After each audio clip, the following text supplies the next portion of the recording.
Learning habits that you need to develop is an important part of League, but there is also the aspect of learning habits that you need to avoid. Today, you're going to be learning the 9 most important habits or behaviors that you absolutely have to avoid in Ranked. Make sure you smash that like button and get your GameLeap Premium membership today.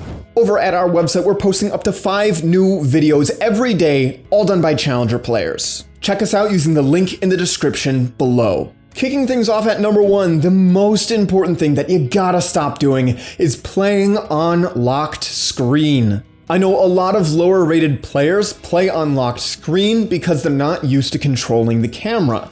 Here's the problem. When you play on locked screen, it makes it a lot harder for you to look at the rest of the map, and as a result, it means that you're not intaking as much information as if you are controlling the camera on your own. You want to position the camera in a way that you can see yourself, but you can also see the enemy, so you can see them when they make a misstep. If the enemy champions are not on your screen, then you don't know what they are doing. You can't see when they use abilities, you can't see their mana, their HP, if they use a pot early on in the lane phase, if they use their summoners. Playing on lock screen is going to be detrimental to you the higher you climb, so you want to make sure that you learn how to control the camera. It's okay to use the spacebar to get the camera back on top of yourself, but you don't want to be playing with the screen permanently locked on yourself. You want to be hovering over other portions of the map in order to gain information. This is really going to come into play when team fighting starts. If you're team fighting with the camera just locked on yourself, there's no way you can gain the information that you need to play that team fight out in an optimal way. Learn how to control the camera without having to use locked screen, and use spacebar to recenter on yourself when you need to. It's something that is going to take a lot of work to do if you've been used to playing on lock screen, but once you do end up doing this, it's going to make things so much easier to track throughout team fights during the lane phase, and it's going to give you more opportunities to punish mistakes. Tip number 2 that you absolutely need to stop doing is you have to stop typing, flaming, raging, debating, or just reading chat in general. For every second that you're focused on doing these things, you're not focused on playing the game. Remember, it's not physically possible to play the game using your abilities and type in the chat at the same time. You just can't do it. In over half of my games, there's at least one person doing this. So I know that it's a huge problem and a lot of players do this. Save the chatting for post-game lobby. When you're playing the game itself, make sure you're playing it, not chatting. Tip number 3, make sure you're not playing on autopilot. Trust me when I say, I know how easy it is to just queue up for a ranked game at the end of the day, play a ranked game, lock in the champion that you play the most, and just autopilot through the entire game, never really thinking about what you should be doing and when, just playing and letting the game take you where it will.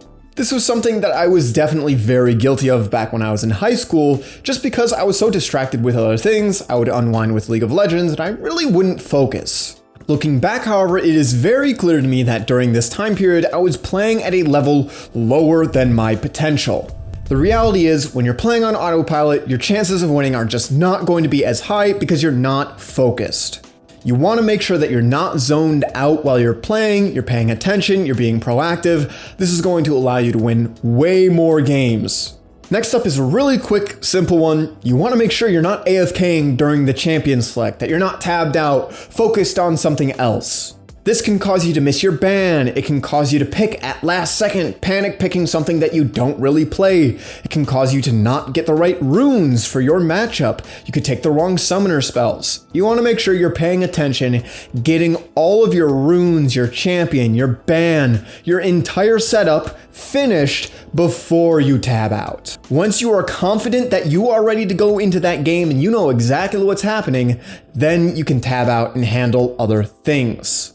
I know there's a lot of players that will, for example, watch YouTube videos while they're in queue, and then when they get into champion select, they'll just immediately tab back into that YouTube video. This is something that you don't want to do. You can just pause the video for a short amount of time until you're confident with the champion select that you know what's going on.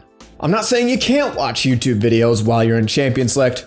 Just make sure that you're doing everything you need to do first. All right, the next behavior actually pertains to something that almost everyone does in game, and this is greeting for plates. There are so many cases where I see somebody overstay for the plates, they get that plate, they die for it, and then they type worth. So let me get this straight. You got 1 tower plate, the enemy laner got 300 gold for killing you, they got that EXP, they got uncontested waves while you were dead, they probably got a tower plate of their own.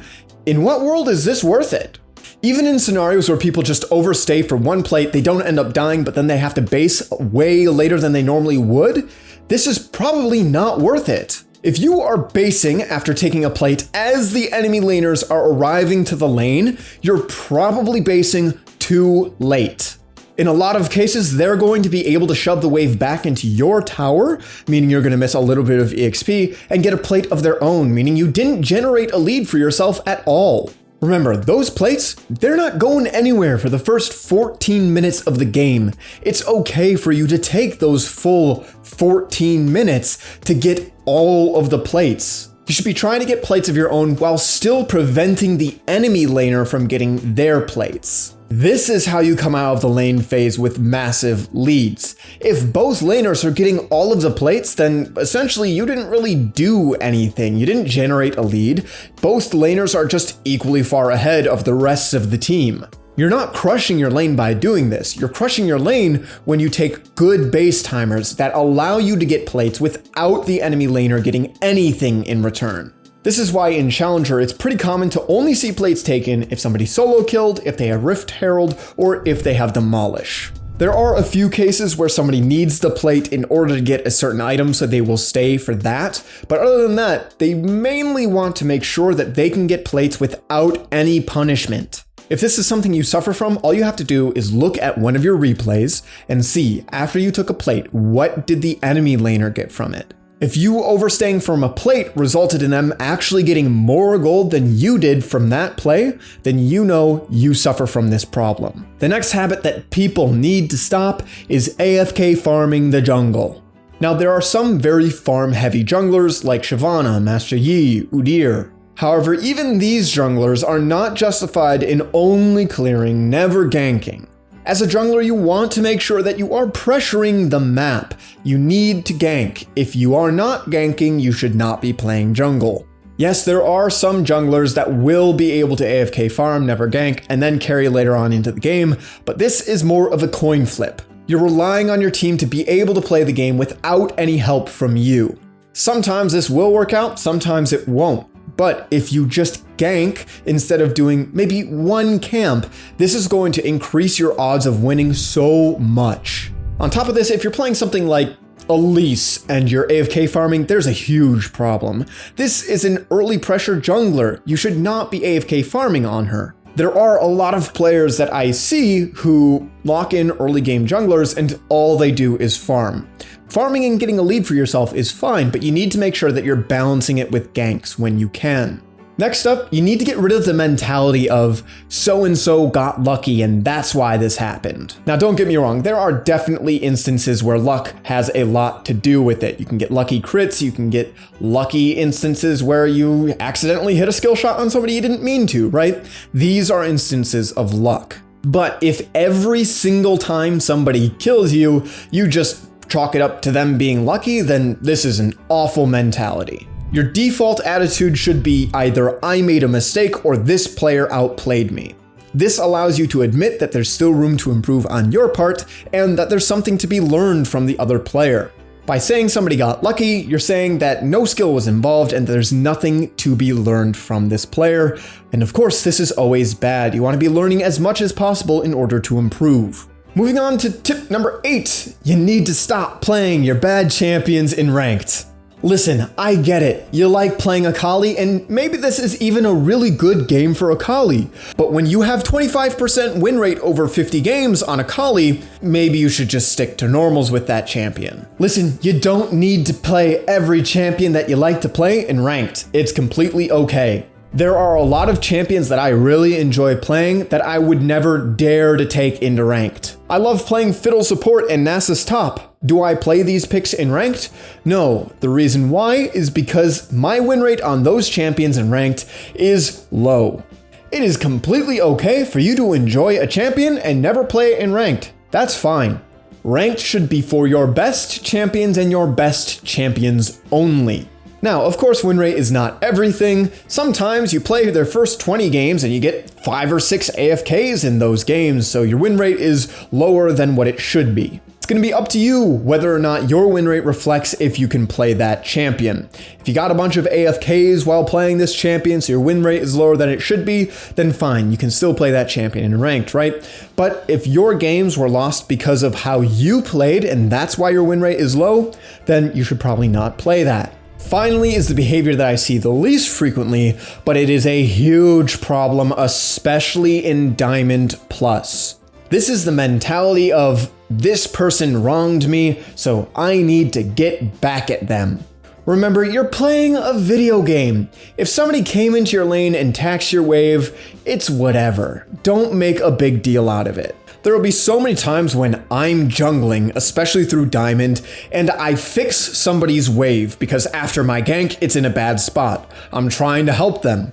They don't understand this. They saw that I took the wave and they want to get back at me. How dare I touch those minions? They'll follow me around like my cute little pet in the jungle, trying to steal away my camps for the next 2 minutes, just to show me that, oh, I shouldn't have touched those minions, those were his minions. ADC has all the minions, those belong to the ADC, not the jungler. If somebody ended up doing something in their game, realize that they're probably trying to win the game. And even if they're not, even if they did do this to directly troll you, it's not worth reacting to them because that's exactly what they want, a reaction. If you're gonna queue up for League, just play League. There's no point in getting upset with your teammates, trying to get back at them, playing in a way that you would never typically play simply because your teammate did something. If they did something and you think it was to troll you, then guess what?